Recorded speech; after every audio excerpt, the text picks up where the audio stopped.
पीट रहा था और वो उसके ऊपर लेटी हुई थी। उसको अपनी इज्जत की परवाह नहीं थी। भैया चिट्ठी भिजवाएं क्या?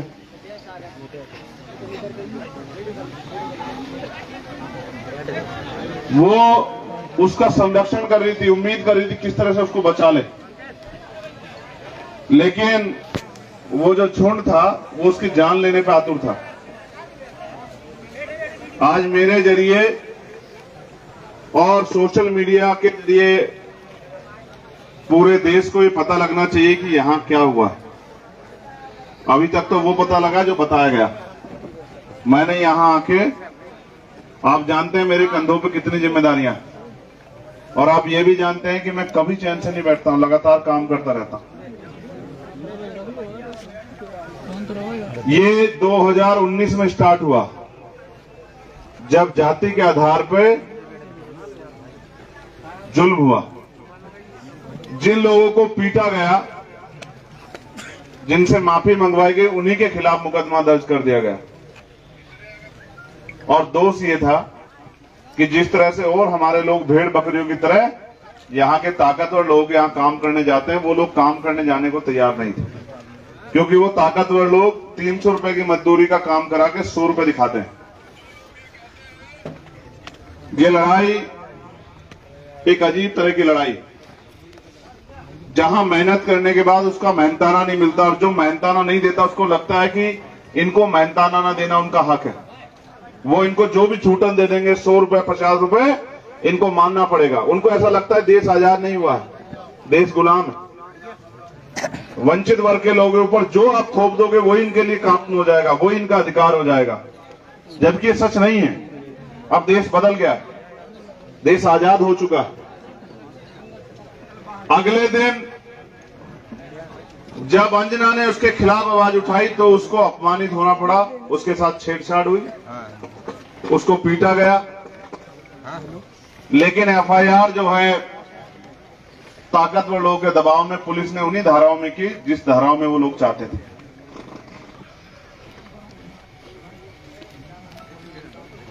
उस घटना के बाद लगातार अंजना ने जिनके नाम दिए थे उनके नाम तो नहीं लिखे, लेकिन जिनके नाम पुलिस चाहती थी या ताकतवर लोग चाहते थे उन्हीं के नाम एफआईआर में लिखे गए।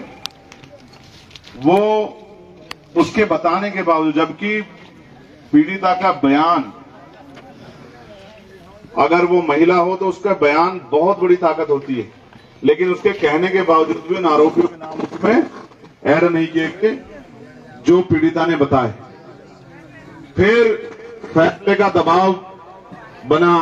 हमने पिक्चरों में देखा था आजादी से पहले कि फैसलों के दबाव बनते हैं, फैसलों का दबाव बना। परिवार के लोगों ने छुपने से मना कर दिया। परिवार के बेटे के पर ही पुलिस ने उसको अरेस्ट करके थाने में बिठा दिया, ये कहते हुए तुम्हारी जान को खतरा है। कितनी सस्ती है जान।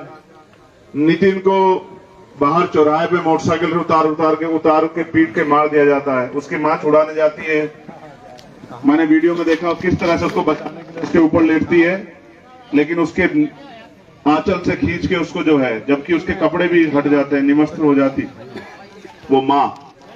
लेकिन कहते हैं भारत में महिलाओं को देवी की तरह पूजा जाता है, लेकिन फिर वो देवी भी असल में किसी जाति विशेष की होनी जरूरी है, तभी वो देवी होती है। अगर वो दलित, पिछड़े, आदिवासी, गरीब की बेटी हो तो देवी नहीं होती। फिर उसके ऊपर प्रहार करना, उसको अपमानित करना धर्म हो जाता है। फिर मैंने देखा वीडियो में किस तरह उसको खींच खींच के दोबारा मारा गया। यहां जो परिवार का बड़ा बेटा था उसको थाने में बंद रखा गया। 4 घंटे तक ये तांडव चलता रहा, लेकिन पुलिस को खबर नहीं लगी। पुलिस चैन से अपने थानों में सोती रही। इतनी बड़ी घटना के बाद जब फिर विरोधियों ने ही फोन किया कि नितिन तलवार लेके यहां हमला कर रहा है, झूठी बात बताई, तब पुलिस आई। नितिन को पीटने वाले को गिरफ्तार करने नहीं, नितिन को गिरफ्तार करने बेचारे को। लेकिन तब तक वो इस हालात में नहीं था कि उसको गिरफ्तार करके ले जाया जा सके। फिर नितिन यहां हमें छोड़ के चला गया। आप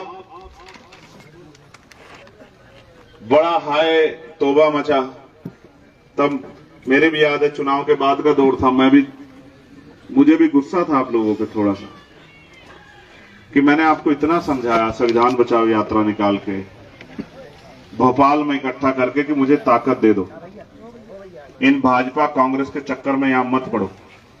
ये भाजपा कांग्रेस के लोग चुनाव में वोट लेंगे और फिर चुनाव के बाद आपको ढूंढे नहीं मिलेंगे।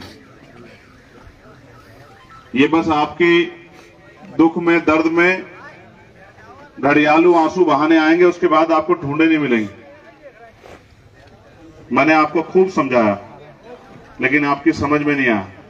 आपको मेरे द्वारा तैयार किए गए नौजवानों में नेता नहीं दिखाई दिए, आपको इन पैसे वालों में नेता दिखाई दिए और आपने मेरा साथ नहीं दिया। इतनी मेहनत करने के बाद मुझे भी थोड़ी सी तकलीफ थी, लेकिन मैंने सोचा जो ताकत हम लोग यहां हासिल नहीं कर पाए वो ताकत हम कहीं और हासिल करेंगे, क्योंकि आपकी आवाज तो उठानी है। तो फिर मैं मेहनत में लग गया कि जो काम अधूरा रह गया उसको पूरा करना है। और मुझे विश्वास है 3 दिन बाद 4 तारीख है, परिणाम आएंगे तो परिणाम आपकी ताकत के रूप में आएंगे। नगीना से हम लोग लोकसभा की सीट जीत के आएंगे, मेरी बात को आप याद। अच्छा होता कि जब मैंने आपको दुख की बात बताई तो आप उस दुख में आंसू भी बहाते, जिस तरह आपने एक अच्छी बात सुन के तालियां बजाई। लेकिन बुरा यह है कि आपके मन को जो अच्छा लगता है आप उसी पे खुश होते हैं। फिर राजेंद्र जो उसके चाचा उसको पीट के मार दिया गया, और मारने वाले इस बार मारने वाले आरोपी खुद नहीं थे, ताकतवर लोग, उन्होंने अपने लठैतों से मरवाया। जो उनके यहां हाली का काम करते हैं, क्योंकि ताकतवर लोग हैं, उनकी जो मजदूरी करते हैं, उनसे मरवाया। जेस जो इतने ताकतवर है कि उनके खिलाफ पीड़िता के बताने के बाद एफआईआर में नाम ना लिखे गए, उनके खिलाफ झूठे मुकदमे करने कितने आसान हैं। इस परिवार के बच्चों पे मुकदमे करने कितने आसान। और आपको पता है जो सुरक्षा व्यवस्था इस परिवार को दी गई थी, बिना बताए वो सुरक्षा व्यवस्था हटा ली गई, जिससे कि इनकी जान लेना आसान हो जाए। मुझे भी सुरक्षा दी गई है, पता नहीं किस दिन ऊपर बैठे हुक्मरानों का मन करे कि इसको हटा के चंद्रशेखर आजाद का भी, पिछली बार तो गोली से बच गया था, इसका इंतजाम कर दिया जाए। लेकिन मैं मानता हूं कि